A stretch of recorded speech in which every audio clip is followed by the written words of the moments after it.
En el año 1940, las autoridades nazis establecieron un campo de concentración en las afueras de la ciudad polaca de Oświęcim. Este lugar, conocido como Auschwitz, fue ampliado progresivamente hasta convertirse en un complejo que combinó funciones de detención, trabajo forzado y exterminio. Durante su funcionamiento, más de 1 millón de personas fueron deportadas allí, provenientes de distintos países ocupados por el régimen nazi. La mayoría no sobrevivió. Los transportes llegaban de manera continua y, al descender, los prisioneros eran sometidos a procesos de selección que determinaban su destino inmediato. Las instalaciones incluían barracones, cámaras de gas, crematorios y áreas industriales vinculadas a empresas colaboradoras. La administración del campo aplicó métodos sistemáticos para explotar laboralmente a los prisioneros, eliminar a quienes consideraban no aptos y apropiarse de sus pertenencias. Los registros conservados, los testimonios de sobrevivientes y las evidencias materiales han permitido reconstruir las dinámicas internas de Auschwitz. Cómo se desarrollaron los crímenes más atroces cometidos en este lugar y qué mecanismos hicieron posible su ejecución.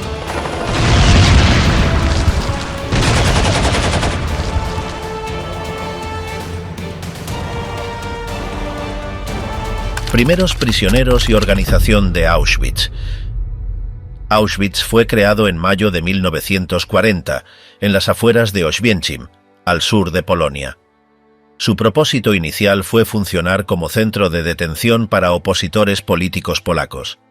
El primer contingente, compuesto por 728 hombres trasladados desde Tarnów, arribó el 14 de junio de ese mismo año. La mayoría eran activistas, intelectuales y miembros de movimientos de resistencia. Las instalaciones originales, ubicadas en antiguos cuarteles del ejército polaco, fueron adaptadas por las autoridades de la SS y transformadas en un recinto penitenciario. Los recién llegados fueron forzados a construir sus propios barracones, reforzar las alambradas y habilitar los caminos internos. La superficie creció progresivamente, rodeada de muros y torres de vigilancia. Desde el principio, la rutina estuvo dominada por un control riguroso. A cada individuo se le asignó un número que reemplazó su nombre. Este identificador se cosía al uniforme a rayas, acompañado de un triángulo de color según su clasificación: rojo para presos políticos, verde para delincuentes comunes, negro para quienes eran considerados asociales y rosado para hombres homosexuales. Con el tiempo, se incorporaron otros símbolos para categorías adicionales. La jornada empezaba antes del amanecer. Los reclusos eran llevados al patio central para el conteo matutino, conocido como apel, donde permanecían inmóviles durante horas, sin importar el clima. Cualquier error en el registro podía alargar la espera o derivar en castigos colectivos.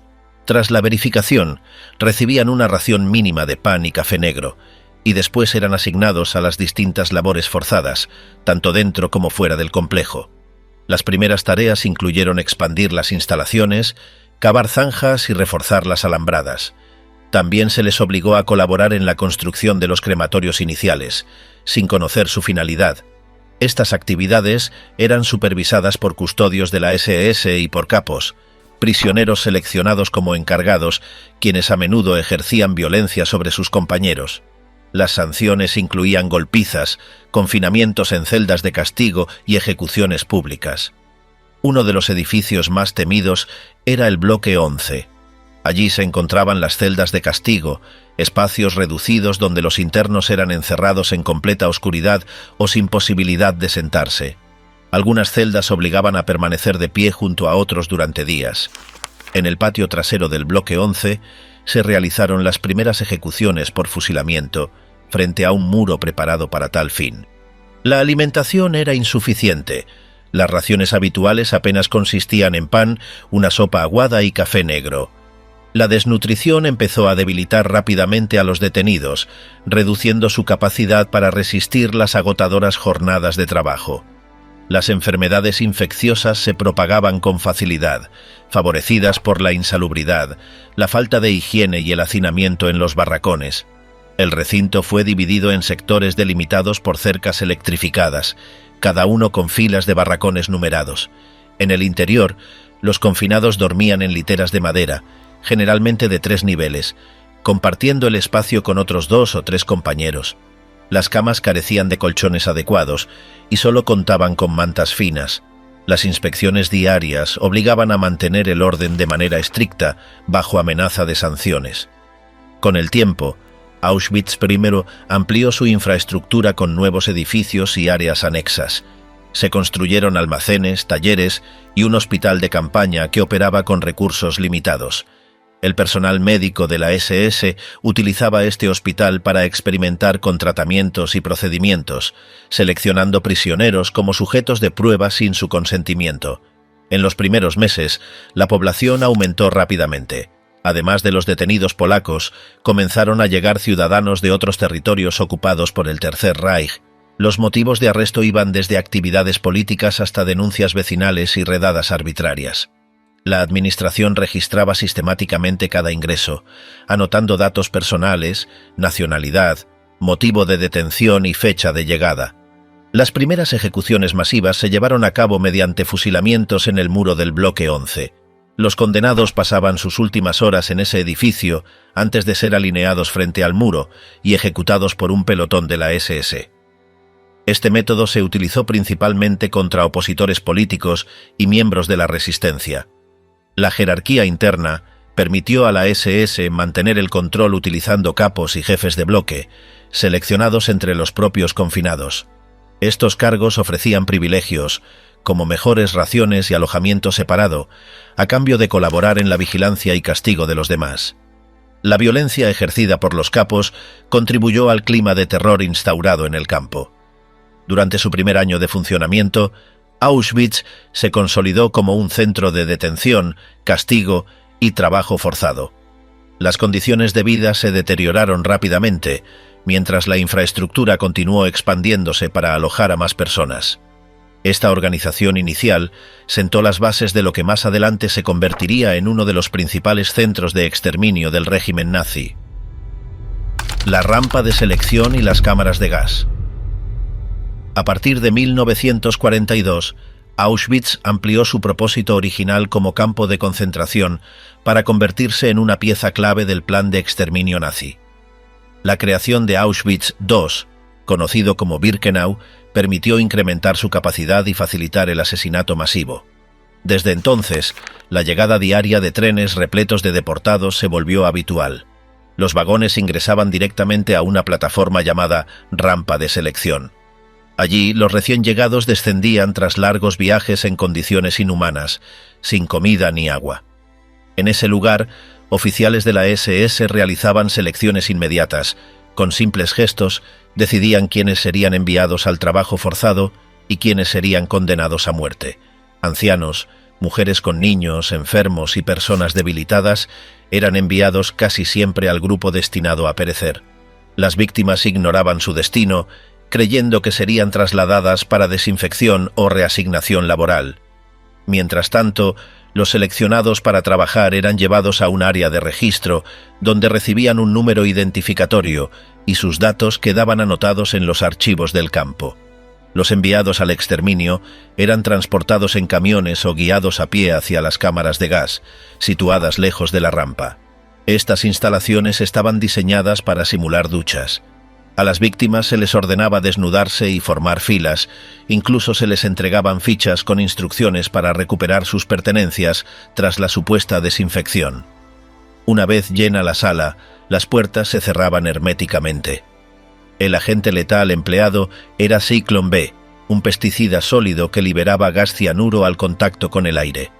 Los operarios, bajo supervisión de la SS, introducían las pastillas por aberturas en el techo. La muerte ocurría entre 10 y 20 minutos después, dependiendo de las condiciones y la cantidad de personas. Al concluir, equipos de prisioneros conocidos como Sonderkommandos ingresaban para retirar los cadáveres. Su labor incluía extraer dientes de oro, cortar el cabello y clasificar las pertenencias. Los cuerpos eran llevados a los crematorios, donde eran incinerados. Las cenizas se arrojaban en fosas comunes, ríos o se utilizaban como relleno. Este sistema permitió a Auschwitz alcanzar una capacidad de exterminio sin precedentes. En los periodos de mayor actividad podían asesinarse hasta 6.000 personas por día. Para aumentar la eficiencia, las instalaciones fueron ampliadas y adaptadas continuamente. Todo estaba dirigido por altos mandos de la SS, siguiendo órdenes directas desde Berlín, mientras se mantenían registros minuciosos de los transportes, selecciones y cifras de víctimas. Estos informes eran enviados regularmente a las oficinas centrales, evidenciando una combinación de burocracia y logística al servicio del genocidio. Testimonios de sobrevivientes recuerdan que las columnas de humo de los crematorios se veían desde cualquier punto del campo, mientras el olor de las incineraciones impregnaba el ambiente. Pese a ello, los prisioneros debían continuar sus tareas bajo esa macabra presencia constante. Cuando los crematorios no podían procesar todos los cuerpos, se recurrió a métodos alternativos: cámaras móviles y fusilamientos masivos en zanjas cavadas por las propias víctimas. Estas prácticas buscaban acelerar el exterminio cuando las instalaciones no bastaban. El uso de las cámaras de gas continuó hasta las últimas semanas de Auschwitz. Con el avance del Ejército Rojo, las autoridades nazis ordenaron destruirlas para borrar evidencias. Varias fueron demolidas con explosivos siguiendo instrucciones de la SS. La rampa de selección y las cámaras de gas representaron el núcleo operativo del exterminio en Auschwitz. Su existencia permitió que el campo funcionara como uno de los principales centros de la llamada solución final, ejecutando de manera sistemática la eliminación de poblaciones consideradas enemigas por el régimen nazi. Josef Mengele y los experimentos médicos. A partir de 1943, Auschwitz se convirtió en uno de los principales centros de experimentación médica del régimen nazi. Estas prácticas se concentraron en el bloque 10 de Auschwitz I, donde médicos de las SS realizaron procedimientos en cientos de prisioneros, seleccionados sin consentimiento y sometidos a intervenciones no terapéuticas.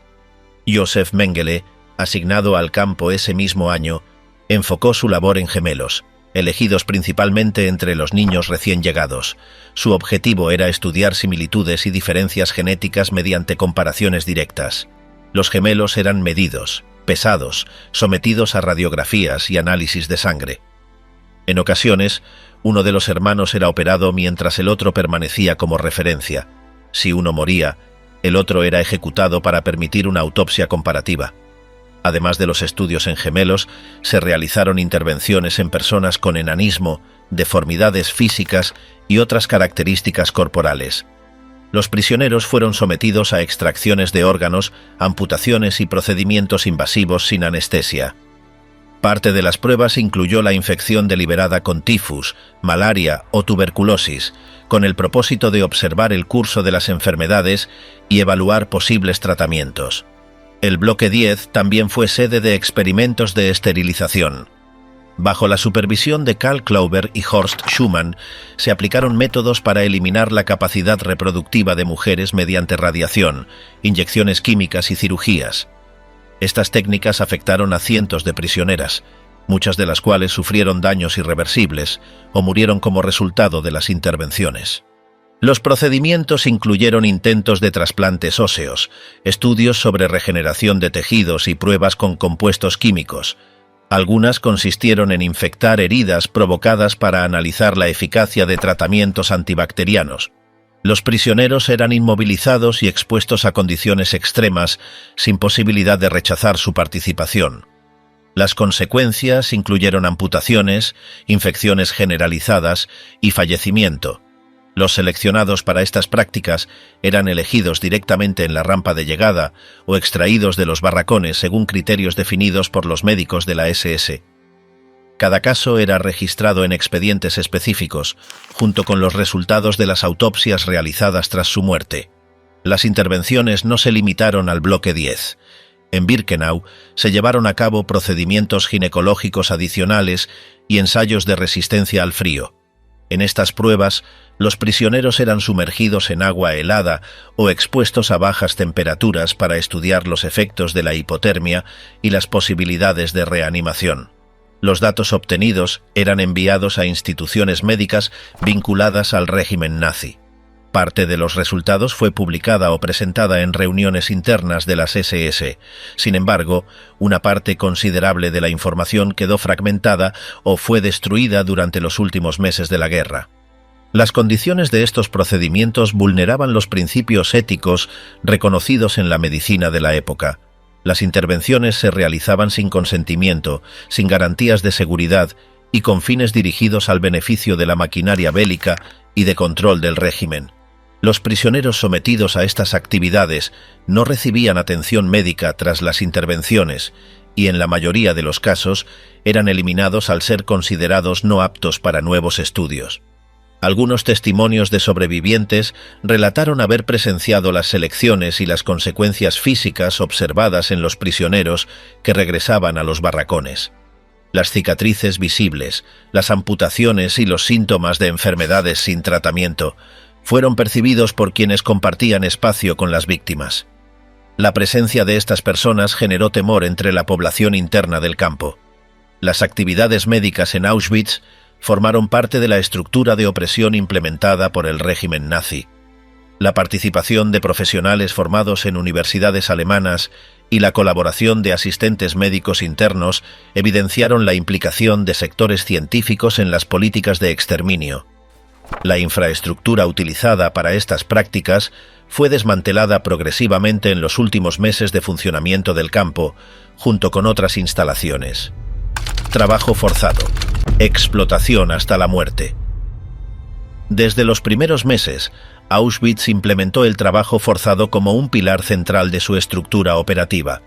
Esta práctica no solo respondía a las necesidades económicas del régimen nazi, sino que también funcionó como un método planificado de eliminación.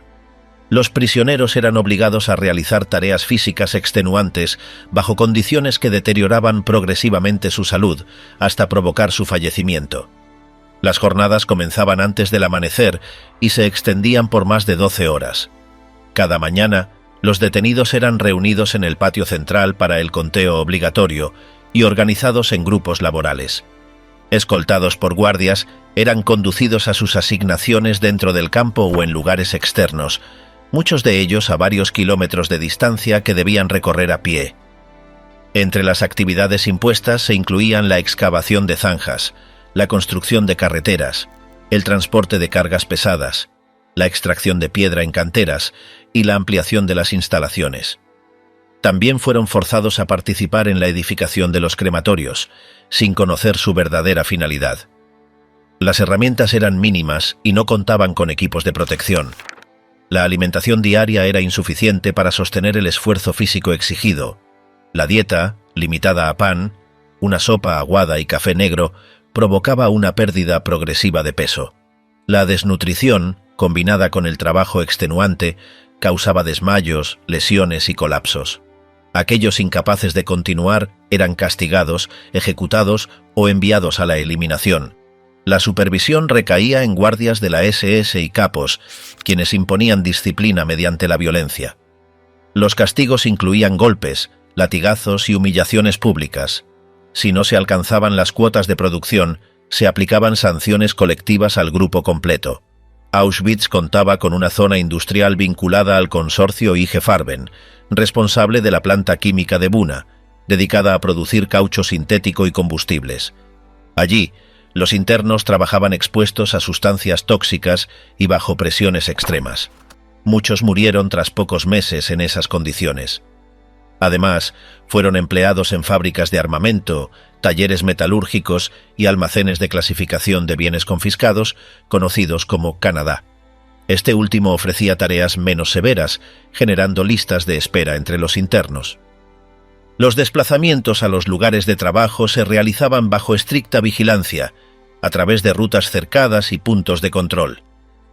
Si alguien caía durante el trayecto, era ejecutado en el acto. Las filas debían mantenerse ordenadas, bajo amenaza de represalias si algún integrante abandonaba su posición. Las labores en las canteras eran especialmente agotadoras. Los detenidos debían cargar pesadas piedras cuesta arriba, en una dinámica que buscaba agotar sus fuerzas. Las caídas eran frecuentes. Quienes no podían levantarse eran golpeados o empujados por otros, forzados a mantener el ritmo bajo amenaza. El trabajo forzado operó como un sistema de exterminio indirecto. La combinación de esfuerzo físico extremo, hambre, falta de atención médica y violencia redujo drásticamente la esperanza de vida. Muchos que lograban sobrevivir las tareas iniciales eran finalmente enviados a las cámaras de gas o ejecutados de forma sumaria. Este sistema reflejaba la conexión entre los intereses económicos y los objetivos de aniquilación del régimen nazi. Las empresas colaboradoras se beneficiaban del uso de mano de obra esclava, mientras las autoridades del campo utilizaban el agotamiento físico como método de eliminación sin recurrir directamente al asesinato masivo. La administración registraba cuidadosamente las asignaciones, bajas y cuotas de producción. Estos datos servían para evaluar la eficacia de los grupos y determinar su continuidad. La selección para cada tarea dependía de la edad, fuerza física y aptitud percibida, aunque las condiciones deterioraban rápidamente cualquier capacidad inicial. En los últimos meses, las labores forzadas continuaron hasta las evacuaciones. Los internos fueron obligados a destruir documentos, desmantelar instalaciones y borrar huellas de las actividades. Quienes no lograron completar estas órdenes fueron ejecutados antes de las marchas de evacuación. Violencia sexual y esterilizaciones forzadas, Klauber y Schumann. Desde sus primeras etapas, Auschwitz incluyó actos de violencia sexual cometidos contra las prisioneras. Aunque las violaciones estaban formalmente prohibidas por los reglamentos de las SS, las agresiones fueron frecuentes y, en muchos casos, contaron con la complicidad o participación directa de los guardias. Las mujeres seleccionadas eran extraídas de los barracones y llevadas a áreas apartadas, donde eran obligadas a someterse a los abusos. Una práctica institucionalizada fue la creación de burdeles dentro del campo. En 1943 se establecieron instalaciones conocidas como los bloques de visitas especiales, donde mujeres elegidas fueron forzadas a mantener relaciones sexuales con prisioneros seleccionados por la administración. Estos burdeles operaban como un sistema de recompensas para internos considerados productivos en su trabajo o colaboradores dentro de la estructura del campo.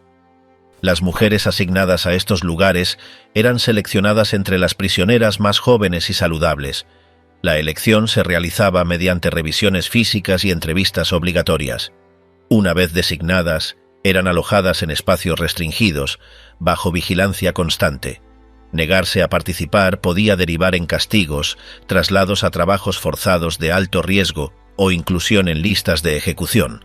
Además de los burdeles organizados, existieron agresiones sexuales perpetradas individualmente por miembros de las SS. Estas acciones no fueron registradas oficialmente, pero han sido documentadas en testimonios de sobrevivientes y declaraciones posteriores a la guerra. Algunas prisioneras quedaron embarazadas como consecuencia de estas violaciones.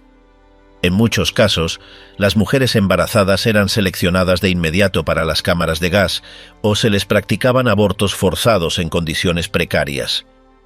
Auschwitz también fue escenario de procedimientos médicos destinados a la esterilización. Los experimentos orientados a este fin se realizaron bajo la supervisión de médicos de las SS, incluidos Karl Klauber y Horst Schumann.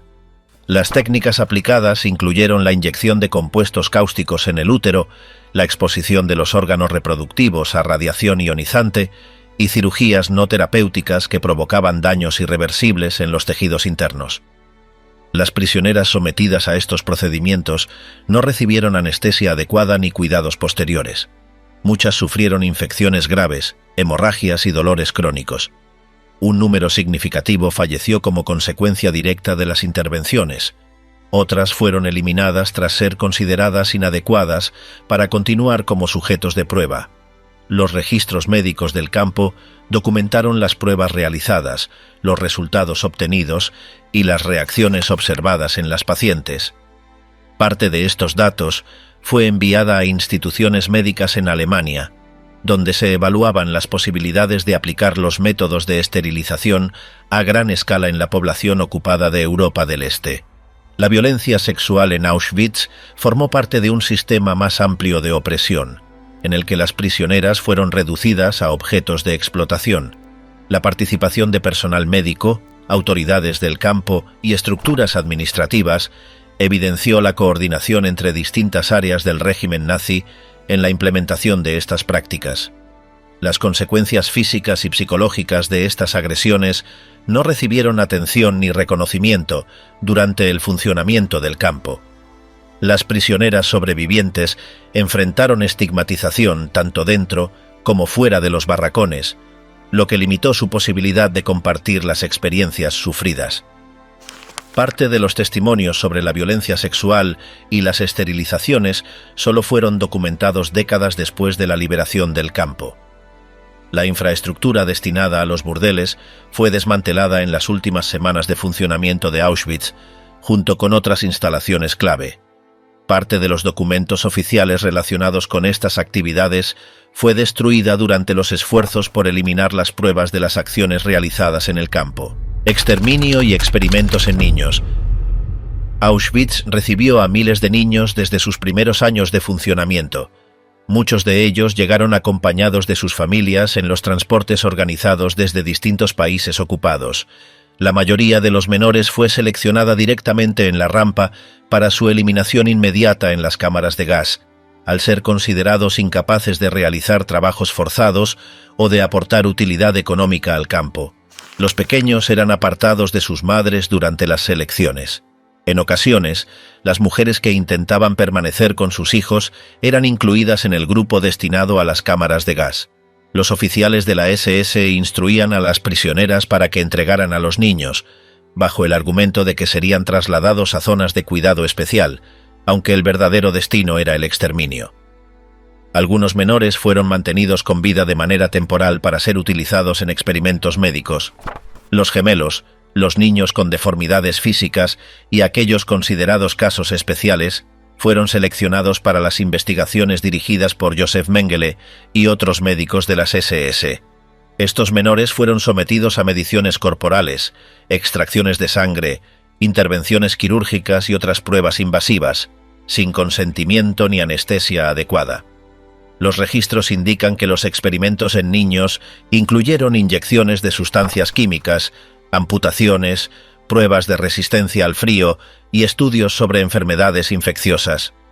En muchos casos, los menores seleccionados murieron durante los procedimientos o fueron ejecutados al finalizar las pruebas para permitir autopsias comparativas. Los resultados de estas investigaciones fueron documentados en informes internos y enviados a instituciones médicas en Alemania. Además de los experimentos, algunos niños fueron empleados como mano de obra en tareas ligeras dentro del campo. Estas actividades incluyeron la clasificación de pertenencias expropiadas en los almacenes conocidos como Canadá, el transporte de mensajes internos y la limpieza de áreas asignadas. Sin embargo, las condiciones de alimentación, higiene y atención médica limitaron la supervivencia de los menores incluso en estas labores. Los niños mantenidos con vida eran alojados en barracones específicos, donde compartían espacio con adultos y otros menores. La falta de abrigo, el hacinamiento y las enfermedades infecciosas contribuyeron a una alta mortalidad. Muchos murieron por desnutrición, neumonía, fiebre tifoidea y otras afecciones sin recibir tratamiento médico. El campo también recibió a adolescentes, principalmente varones, que en ocasiones fueron asignados a trabajos forzados en talleres o canteras. Estos jóvenes fueron sometidos a las mismas condiciones de explotación que los adultos, sin considerar su edad. Las tareas físicas extenuantes y la violencia ejercida por los capos y guardias de la SS redujeron drásticamente las posibilidades de supervivencia de este grupo. Durante los últimos meses de funcionamiento del campo, varios de los niños sobrevivientes fueron asesinados como parte de los esfuerzos por eliminar testigos. Otros fueron evacuados en las marchas de la muerte, donde fallecieron debido al frío, el hambre y la violencia del trayecto. Solo una minoría logró sobrevivir hasta la liberación de Auschwitz en el año 1945. Los testimonios de algunos de los niños que lograron escapar o sobrevivir aportaron detalles sobre las experiencias sufridas en el campo. Estos relatos documentaron las condiciones de vida, las prácticas de selección, los experimentos médicos y las estrategias de supervivencia aplicadas por los menores. Parte de estas memorias fue recopilada décadas después de los hechos, debido al temor, la estigmatización o la dificultad de procesar las experiencias vividas. El exterminio de los niños en Auschwitz representó la aplicación sistemática de políticas de eliminación dirigidas contra las familias enteras de las poblaciones perseguidas por el régimen nazi. La ausencia de registro individualizado para la mayoría de los menores refleja el carácter anónimo e impersonal del saqueo de bienes y uso de restos humanos. Auschwitz integró en su funcionamiento un sistema organizado para la expropiación de los bienes de los prisioneros. Desde su llegada, las personas deportadas eran despojadas de todas sus pertenencias. Este proceso comenzaba al bajar de los trenes, donde se les ordenaba entregar maletas, joyas, dinero, documentos y otros objetos personales. Los guardias recogían estos bienes en grandes contenedores, que eran etiquetados y transportados a almacenes específicos. Estas instalaciones, destinadas a almacenar y clasificar las pertenencias, fueron conocidas como Canadá. El nombre surgió entre los internos por la percepción de riqueza asociada a ese país. Canadá funcionaba como un centro logístico donde los artículos eran organizados por tipo, calidad y valor. Los prisioneros asignados a estas labores clasificaban ropa, calzado, utensilios, relojes, gafas, prótesis y objetos de valor. Los bienes seleccionados eran enviados a Alemania en trenes de carga. Parte de estos envíos abastecía directamente a miembros de las SS, mientras otros eran integrados en cadenas comerciales o distribuidos entre la población civil alemana. La administración del campo llevaba registros detallados de los envíos, incluyendo inventarios y el peso total de cada lote. El saqueo no se limitó a los objetos. Tras las operaciones de las cámaras de gas, los Sonderkommandos extraían de los cadáveres dientes de oro, coronas, anillos y otros elementos de valor. El oro recuperado era fundido en lingotes y remitido a las oficinas centrales de la SS para aumentar las reservas económicas del régimen.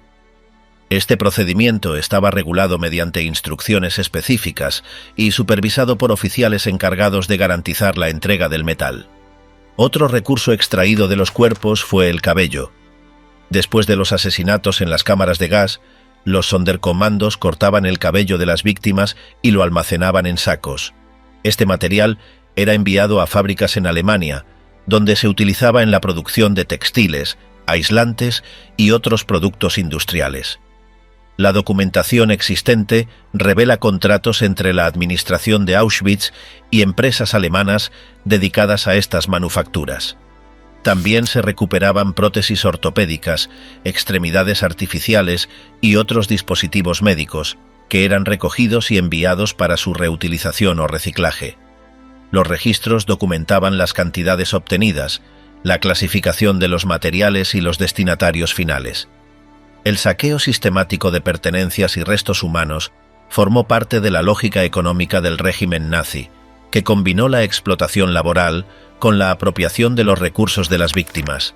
Este proceso fue implementado a través de una burocracia organizada, con formularios, inventarios y protocolos estandarizados. Los prisioneros asignados a Canadá trabajaban en condiciones menos severas que otros grupos. Sin embargo, eran testigos directos de las pertenencias de las personas asesinadas y enfrentaban la amenaza constante de ejecución si se les descubría apropiándose de algún objeto.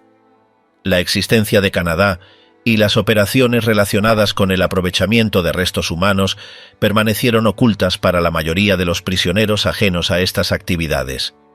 La administración del campo mantuvo estas tareas alejadas de las zonas principales, restringiendo el acceso y controlando estrictamente los movimientos dentro de estos almacenes. Durante las últimas semanas de Auschwitz, las autoridades de la SS ordenaron la destrucción parcial de los almacenes de Canadá y la eliminación de documentos relacionados con el saqueo. Parte de las instalaciones fue incendiada para evitar que las fuerzas aliadas encontraran pruebas directas de la magnitud de la expropiación realizada en el campo. Los capos, la jerarquía interna de opresión en Auschwitz. Auschwitz funcionó mediante una jerarquía que combinaba la autoridad de los oficiales de la SS con la participación de prisioneros designados como supervisores. Estos internos, llamados capos, fueron elegidos entre la población del campo para controlar a sus propios compañeros. La figura del capo formaba parte de una estrategia que permitió a las autoridades mantener el orden con pocos guardias. Los capos asumieron tareas específicas: vigilar los barracones, dirigir los grupos de trabajo y aplicar castigos. Muchos provenían del grupo clasificado como criminales comunes, identificados con triángulos verdes, elegidos por su supuesta disposición a ejercer disciplina con violencia. El cargo les otorgaba privilegios dentro del sistema: raciones extra, mejores alojamientos, menos trabajo físico y permiso para portar bastones utilizados para imponer disciplina. Algunos accedieron también a bienes confiscados y disfrutaron de mayor libertad en áreas restringidas. En muchos casos, los capos usaron su autoridad para ejercer violencia física y psicológica sobre los demás internos. Informes y testimonios documentaron golpizas, humillaciones públicas, asignación forzada a trabajos peligrosos e incluso colaboración en las selecciones hacia las cámaras de gas. Estas acciones solían estar motivadas por la necesidad de demostrar lealtad a los oficiales de la SS y asegurar su posición privilegiada. La relación entre los capos y los demás prisioneros estuvo marcada por el miedo y la desconfianza. Aunque algunos intervinieron ocasionalmente para proteger o aliviar la situación de ciertos internos, estos casos fueron excepcionales frente al rol represivo que desempeñaron en la estructura del campo. La administración fomentó la competencia entre ellos mediante evaluaciones periódicas de su desempeño. Los considerados ineficaces o desleales eran destituidos y devueltos a la población general, expuestos a las mismas condiciones que antes habían supervisado. Esta dinámica impulsó una aplicación estricta de las órdenes y promovió medidas severas para mantener la disciplina. Los capos también organizaban los conteos diarios, conocidos como apel. Durante estos actos verificaban la presencia de los prisioneros a su cargo, reportaban ausencias y colaboraban en sanciones colectivas ante irregularidades. Su rol fue esencial para sostener el control logístico en un contexto de alta mortalidad y constante movimiento de internos. En las áreas de trabajo ejercían supervisión directa, imponían ritmos de producción, aseguraban el cumplimiento de cuotas y castigaban a quienes no alcanzaban los objetivos. Su presencia permitió a la SS delegar la disciplina cotidiana mientras concentraban su atención en las operaciones generales. A pesar de los beneficios temporales, el estatus de los capos dependía de la voluntad de la SS y podía ser revocado sin previo aviso. Algunos fueron ejecutados o trasladados a otros campos cuando dejaron de ser considerados útiles o confiables. En los últimos meses de Auschwitz, parte de los capos fue incluida en las marchas de evacuación junto con el resto de los prisioneros. Otros fueron eliminados durante los esfuerzos por destruir pruebas, ordenados por las autoridades nazis antes de la llegada de las fuerzas aliadas. La figura del capo refleja cómo el régimen nazi utilizó la cooptación y la división interna como herramientas de control dentro del sistema represivo del campo. Fugas y represalias. El caso Piechowski. Auschwitz fue diseñado para impedir cualquier intento de escape. La combinación de alambradas electrificadas, torres de vigilancia y patrullas armadas estableció un sistema de control casi infranqueable. A pesar de ello, algunos prisioneros intentaron huir, enfrentando riesgos extremos y severas consecuencias tanto para ellos como para otros internos. Los registros documentan numerosos intentos de fuga, tanto individuales como grupales, durante el funcionamiento del campo. Las estrategias incluyeron esconderse en vehículos de suministros, perforar muros internos o excavar túneles improvisados. Algunos prisioneros intentaron engañar la vigilancia disfrazándose con uniformes robados o prendas de trabajadores externos. El terreno circundante presentaba obstáculos naturales y artificiales. Quienes lograban cruzar las cercas enfrentaban extensas áreas abiertas, sin vegetación suficiente para ocultarse, quedando expuestos a las patrullas. Además, las aldeas cercanas eran controladas por la policía alemana y colaboradores locales, que informaban sobre cualquier presencia sospechosa. Las represalias por las fugas incluían castigos colectivos aplicados al bloque o grupo de trabajo del evadido. Estos castigos consistieron en golpizas, reducción de raciones, suspensión de permisos laborales y, en ocasiones, ejecuciones públicas. La política de represalias buscaba disuadir futuros intentos y reforzar el control mediante el temor. Uno de los castigos colectivos más conocidos ocurrió tras una fuga en 1942, cuando el comandante del campo ordenó seleccionar a 10 prisioneros del mismo bloque para ejecutarlos por inanición. Los elegidos fueron encerrados en una celda sin comida ni agua, donde murieron lentamente en las semanas siguientes. Las fugas planificadas en grupo requirieron colaboración entre prisioneros y acceso a información sobre horarios de vigilancia y puntos vulnerables del perímetro. Algunas fueron organizadas por miembros de la resistencia interna, quienes también establecieron contacto con redes externas para obtener apoyo tras la huida. Un caso emblemático fue la fuga de Kazimierz Pieczowski y 3 compañeros en 1942. Este grupo logró sustraer uniformes de la SS, armas y un vehículo oficial, con el cual atravesaron los puestos de control y escaparon del campo. Su huida fue exitosa y se convirtió en símbolo de resistencia organizada dentro de Auschwitz. No todos los intentos tuvieron éxito. Muchos prisioneros fueron capturados poco después de salir, debido a la vigilancia extendida y las dificultades del terreno. Los capturados enfrentaron torturas durante los interrogatorios y fueron ejecutados públicamente como advertencia al resto. En ocasiones, sus cuerpos fueron expuestos en la entrada del campo. Los registros históricos indican que solo un número reducido logró escapar definitivamente y sobrevivir tras la fuga. La mayoría de estos casos combinó una planificación meticulosa, colaboración interna y ayuda externa. Los testimonios de estos sobrevivientes ayudaron después a documentar las condiciones del campo y las prácticas implementadas por las autoridades nazis. La existencia de intentos de fuga y las represalias reflejaron la presencia de redes clandestinas y actos de desafío dentro de un entorno diseñado para eliminar cualquier resistencia. Estas acciones formaron parte de las dinámicas internas de Auschwitz, donde la esperanza de libertad persistió, incluso bajo condiciones extremas y amenazas constantes. Destrucción de pruebas y evacuación final. A medida que el Ejército Rojo se acercaba a Auschwitz, las autoridades nazis pusieron en marcha un plan para eliminar las evidencias de las actividades llevadas a cabo en el campo. Este proceso comenzó en el último trimestre de 1944 y se intensificó en las primeras semanas de 1945. Las órdenes provinieron de las oficinas centrales de las SS y fueron ejecutadas por el personal del recinto. Una de las primeras medidas fue la demolición de las cámaras de gas y los crematorios. Las instalaciones principales de Birkenau, donde se desarrollaban las operaciones de exterminio, fueron destruidas con explosivos. Los restos de los edificios fueron enterrados o esparcidos para dificultar su localización. Las zonas afectadas quedaron clausuradas, sin acceso para los prisioneros que permanecían en el campo. Al mismo tiempo, se ordenó la quema de los documentos administrativos que registraban transportes, selecciones, ejecuciones y actividades económicas. Los archivos fueron incinerados en hornos improvisados o destruidos al aire libre. Parte de la documentación fue eliminada directamente en las oficinas, bajo la supervisión de oficiales de la SS. La eliminación de pruebas incluyó la exhumación y quema de cadáveres enterrados en fosas comunes. Equipos de Sonderkommandos fueron obligados a desenterrar los cuerpos y trasladarlos a grandes hogueras construidas para su incineración al aire libre. Posteriormente, estos prisioneros fueron ejecutados para evitar que quedaran testigos directos de las actividades realizadas. El proceso de destrucción se extendió a los almacenes conocidos como Canadá. Parte de los bienes saqueados fue retirada en trenes hacia Alemania, mientras otros fueron quemados o enterrados.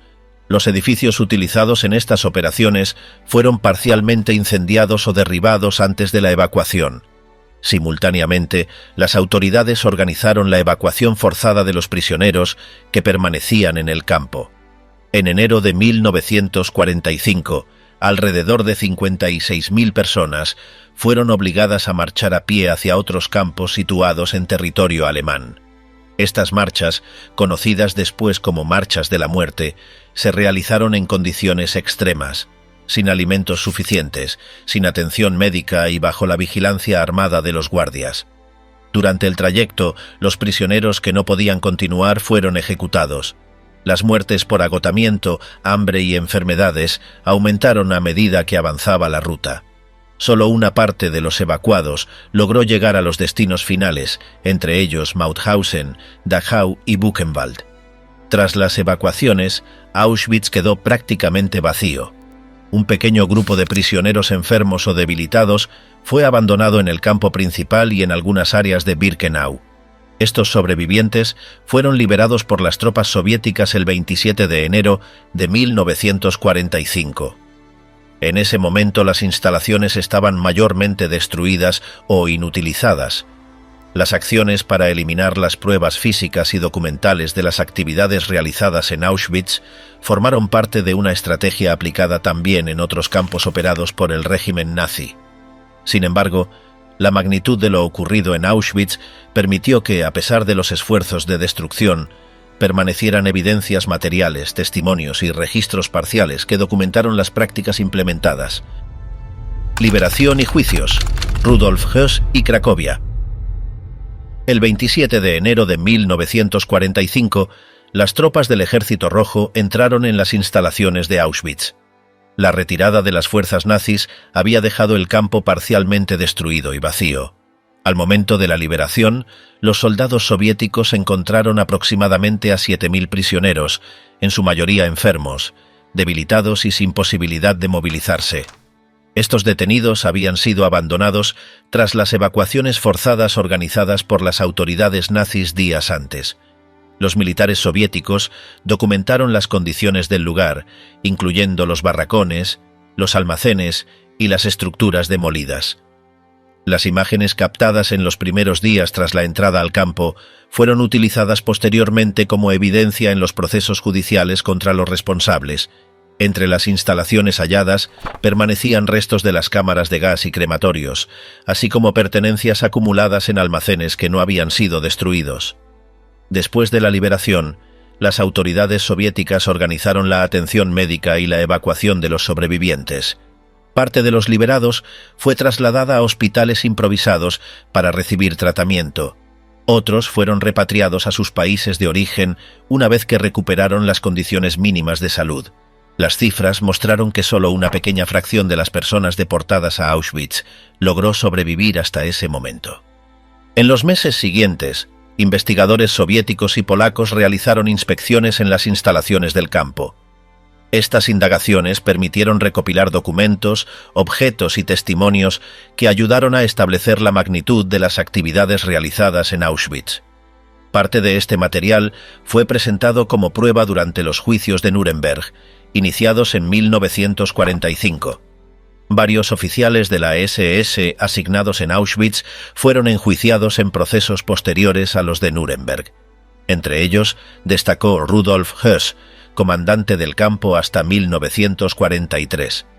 Höss fue capturado en 1946 y juzgado en Polonia. Durante su juicio reconoció su implicación en la organización de las operaciones de exterminio. Fue condenado a muerte y ejecutado en 1947 en las inmediaciones del campo. Otros oficiales y miembros del personal fueron juzgados en los procesos de Auschwitz, celebrados en Cracovia entre 1947 y 1948. Durante estos juicios, 40 personas fueron halladas culpables de crímenes de guerra y crímenes contra la humanidad. Las sentencias incluyeron penas capitales, cadena perpetua y condenas a varios años de prisión. Auschwitz fue preservado como evidencia material de los crímenes cometidos por el régimen nazi. En 1947, el gobierno polaco fundó el Museo Estatal de Auschwitz-Birkenau en el lugar del campo. La institución se creó con el objetivo de conservar las instalaciones restantes, recopilar testimonios de sobrevivientes y promover la investigación histórica sobre lo ocurrido. Desde su apertura, el museo ha recibido millones de visitantes de distintos países. La preservación de los barracones, las cercas, las torres de vigilancia y los restos de las cámaras de gas ha permitido mantener una memoria física de los hechos acontecidos. Parte de los objetos recuperados, como calzado, maletas, utensilios y documentos, se exponen en salas dedicadas a la interpretación histórica. En 1979, la Organización de las Naciones Unidas para la Educación, la Ciencia y la Cultura declaró Auschwitz-Birkenau Patrimonio de la Humanidad. La designación reconoció el valor histórico del sitio como testimonio de los crímenes perpetrados durante la Segunda Guerra Mundial y como espacio de preservación para las generaciones futuras. Auschwitz continúa siendo objeto de estudios históricos, investigaciones forenses y recopilación de testimonios. La documentación acumulada ha permitido reconstruir las estructuras operativas del campo, las dinámicas internas y las responsabilidades individuales de los implicados. El lugar sigue abierto como museo memorial, con la finalidad de preservar la evidencia y facilitar el acceso a los registros históricos relacionados con las actividades realizadas en el campo. Auschwitz no fue únicamente un campo de concentración y exterminio. Representó el núcleo de una maquinaria planificada para despojar, explotar y eliminar vidas humanas con una eficiencia meticulosamente organizada. La liberación del campo, ocurrida el 27 de enero de 1945, expuso al mundo la magnitud de los crímenes perpetrados y dejó una evidencia irrefutable del horror sistemático implementado por el régimen nazi. Las imágenes captadas tras la liberación, los testimonios de los sobrevivientes y los documentos rescatados construyeron el relato de lo que allí ocurrió. Auschwitz pasó a simbolizar no solo el dolor de las víctimas, sino también la capacidad del ser humano de infligir sufrimiento bajo sistemas de opresión ideológica. Cada barracón preservado, cada muro, cada objeto reunido en el Museo Memorial sostiene la memoria de quienes fueron deportados, explotados y asesinados. Auschwitz permanece como advertencia. Su historia no es solo una crónica del pasado, sino una llamada al presente y al futuro. Las ruinas del campo revelan las consecuencias extremas de la intolerancia, el fanatismo y la deshumanización. Su existencia interpela a las generaciones actuales a reflexionar sobre el valor de la dignidad humana y la necesidad de defender los derechos fundamentales ante cualquier forma de discriminación. Tras la guerra, las investigaciones, los juicios y la recopilación de pruebas permitieron establecer responsabilidades y enjuiciar a parte de los responsables. Sin embargo, las heridas dejaron huellas que trascienden las sentencias judiciales. La inclusión de Auschwitz-Birkenau en la lista de Patrimonio de la Humanidad en 1979 reafirmó su valor como espacio de memoria colectiva y reflexión universal. El museo establecido en su terreno recibe millones de visitantes cada año, quienes recorren los restos de las cámaras de gas, los barracones, las torres de vigilancia y los almacenes donde se acumulaban las pertenencias de las víctimas. Cada paso en ese lugar representa un compromiso con la memoria, una invitación a recordar no solo lo que ocurrió, sino por qué ocurrió. Auschwitz sigue siendo un testimonio vivo. Su historia continúa enseñando, incomodando y advirtiendo. Recordar Auschwitz no es solo un acto de respeto hacia las víctimas, es una responsabilidad ética con la humanidad, porque mientras exista la memoria, persiste la esperanza de que los errores del pasado no se repitan. Y en esa memoria reside la fuerza para construir un futuro en el que nunca más sea posible un Auschwitz.